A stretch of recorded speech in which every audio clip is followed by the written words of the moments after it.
je confesse.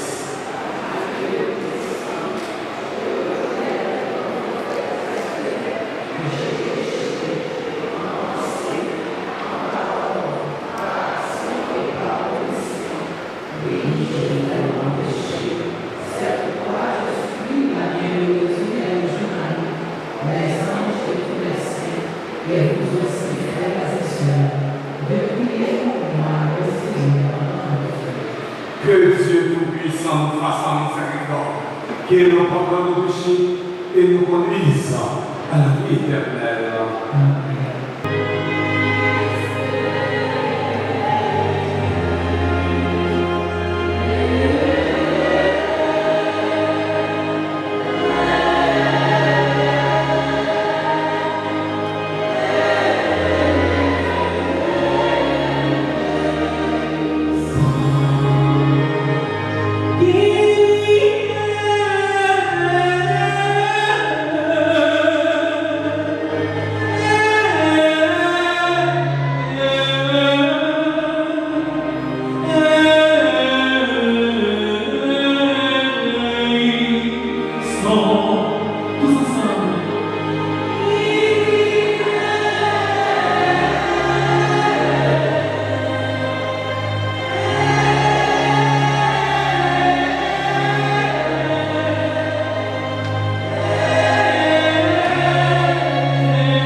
Écoute nos prières avec bonté, Seigneur, en nous t'en prions.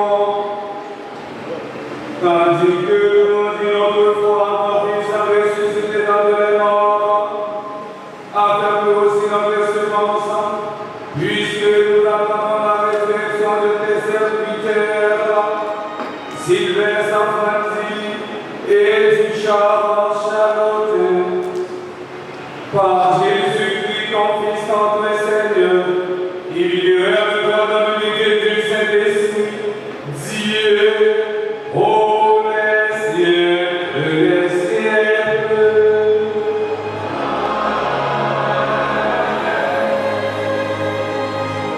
Lecture de la lettre de Saint Paul apôtre aux Romains.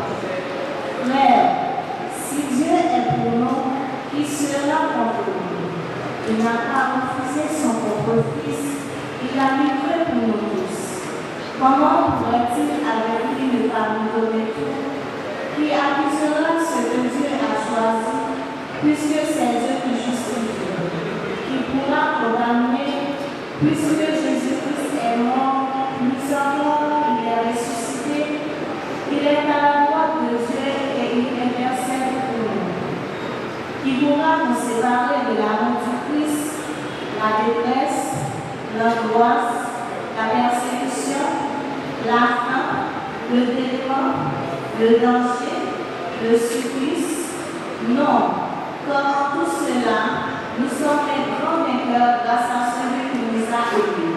J'en ai la certitude, ni la mort, ni la vie, ni les esprits, ni les puissances, ni le présent, ni l'avenir, ni les astres, ni les cieux, ni les abîmes, ni aucune autre création.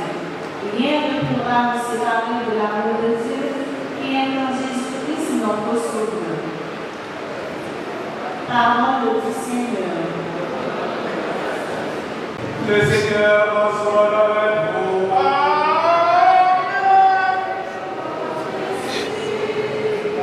Annonçant la parole de Jésus-Christ selon Saint Jean.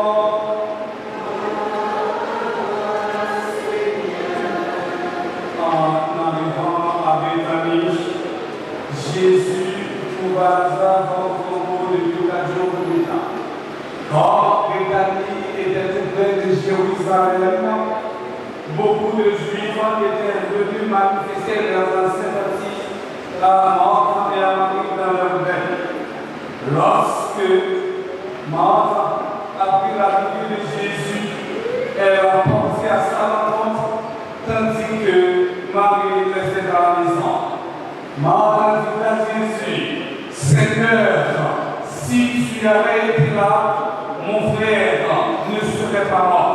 mais je sais que maintenant encore, Dieu t'accordera tout ce que tu lui demanderas.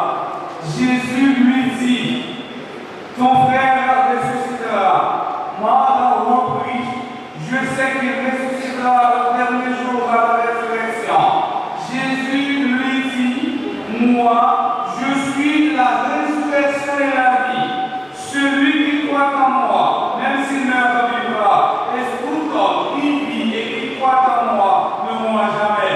Vois-tu cela?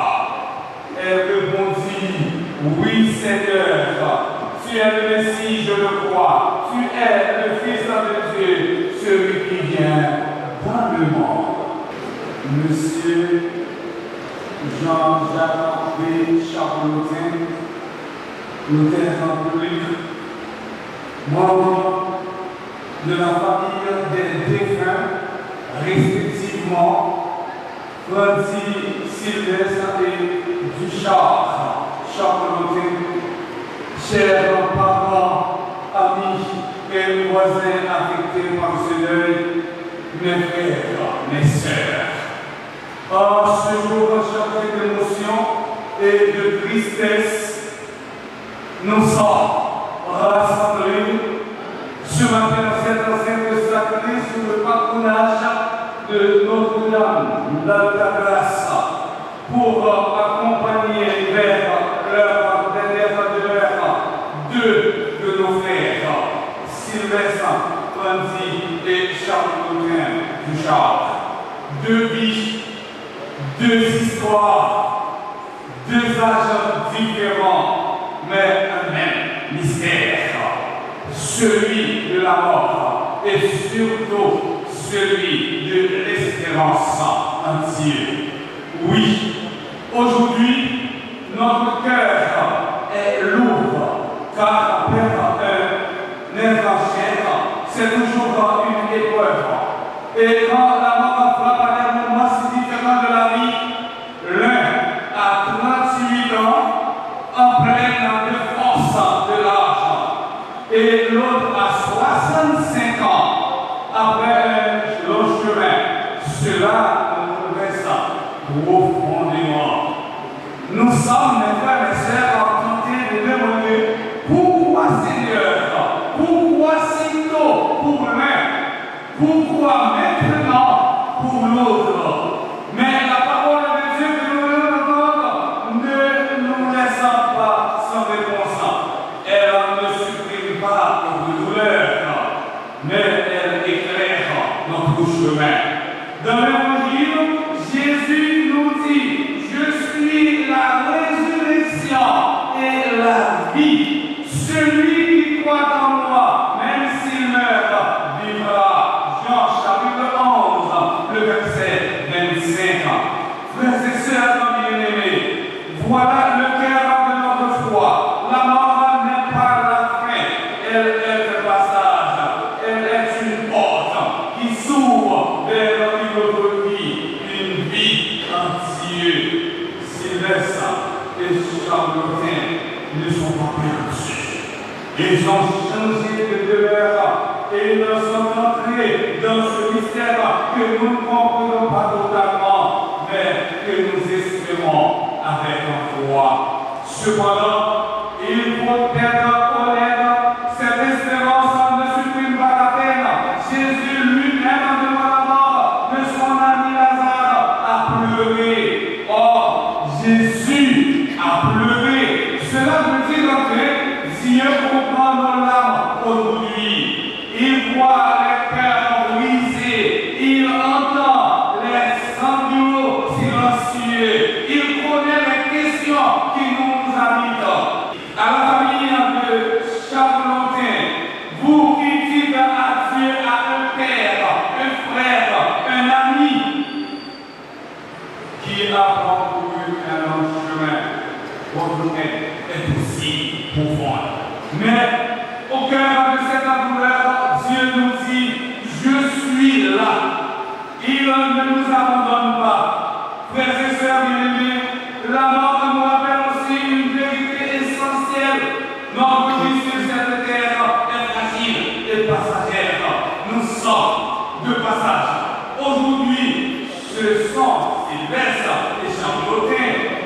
Demain, ce sera chacune de nous. Et cette réalité n'est pas faite pour nous effrayer, mais pour nous réveiller. Et c'est dans cette perspective qu'on dit la mort est une condition sine qua non. Et personne ne peut pas les tenter cette possibilité. Nous tous n'avons pas cette chemin ça.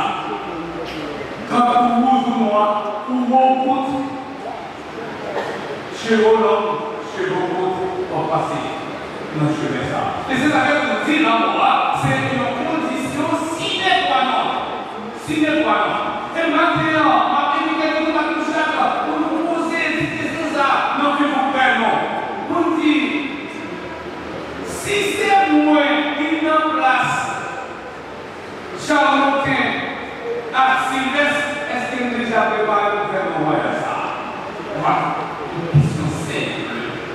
Et nous croyons que la miséricorde de Dieu est plus grande que nos limites humaines.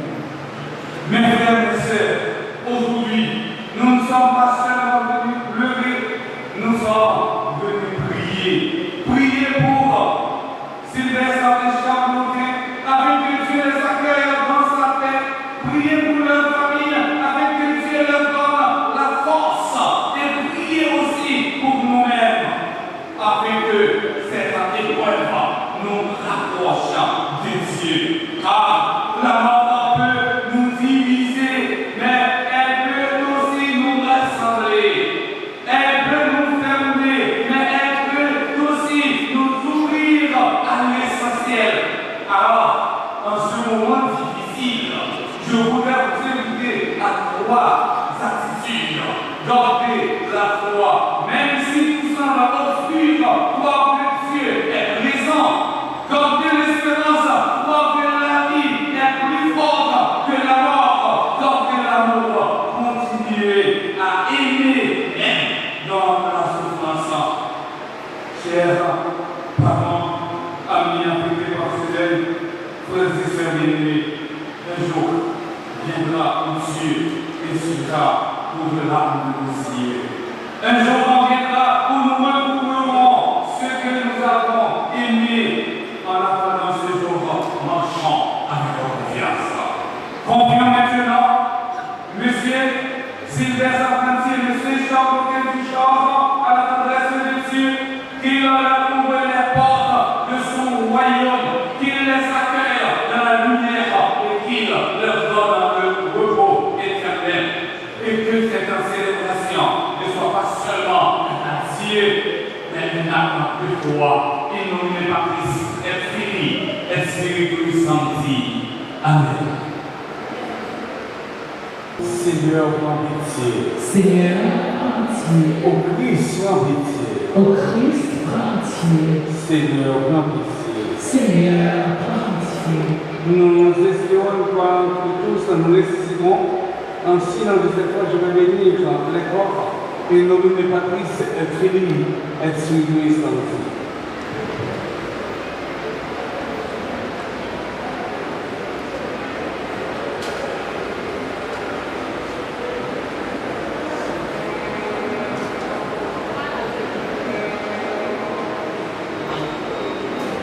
Ainsi, nous respect pour Monsieur Duchamp, Charlotin et Monsieur Sylvestre Apprenti, nos frères, que cet instant entoure leur corps et montre devant Dieu avec notre prière. Papa, moi, remettre, laissez-moi nommer. Papa, Papa,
Prions encore le Seigneur.